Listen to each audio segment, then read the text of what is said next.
Hello friends, તો ખીચડી કઢી બનાવવા માટે સૌથી પહેલાં આપણે દાળ અને ચોખા બંને સારા પાણીથી ધોઈ અને અંદાજિત પાણી આપણે લઈ લીધા છે અને સ્વાદ પ્રમાણે મીઠું ઉમેરી શકો છો. મેં અહીંયા 1 ચમચી મીઠું નાખ્યું છે. ખીચડીનો સ્વાદ ઉમેરવા માટે તમે તેમાં થોડું ઘી પણ નાખી શકો છો.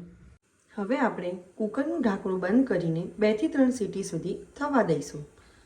હવે કઢી બનાવવા માટે આપણે અહીંયા ખાટી છાશ લઈ અને એમાં થોડું બેસન ઉમેરીશું અને પછી એને મિક્સ કરી લઈશું.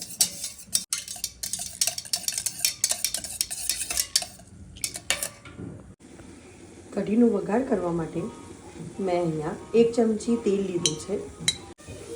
તેલ ગરમ થાય ત્યારે અહીંયા એમાં જીરું, 2 લવિંગ, તજ અને લીલા મરચાં નાખી દીધા છે. લીલા મરચાં સંતળાઈ જાય ત્યારે તેમાં આપણે છાશ ઉમેરી લઈશું.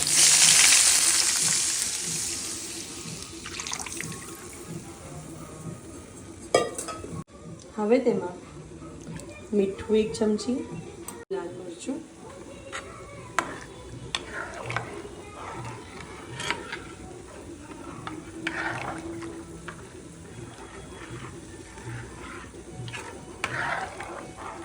અને જેના વગર ગુજરાતી કઢી એકદમ અધૂરી છે એવી ખાંડ ઉમેરી લઈશું.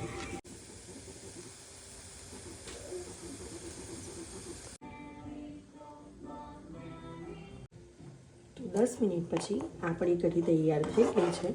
હવે આપણે એમાં થોડા ધોયેલા ધાણા નાખી દઈશું.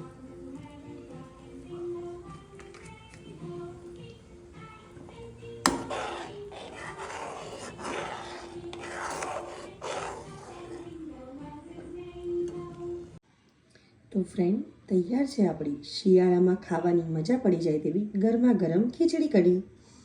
તમે આવા અવનવા વિડીયો જોવા માટે મારી ચેનલને લાઈક, સબસ્ક્રાઈબ અને શેર કરવાનું ભૂલતા નહીં.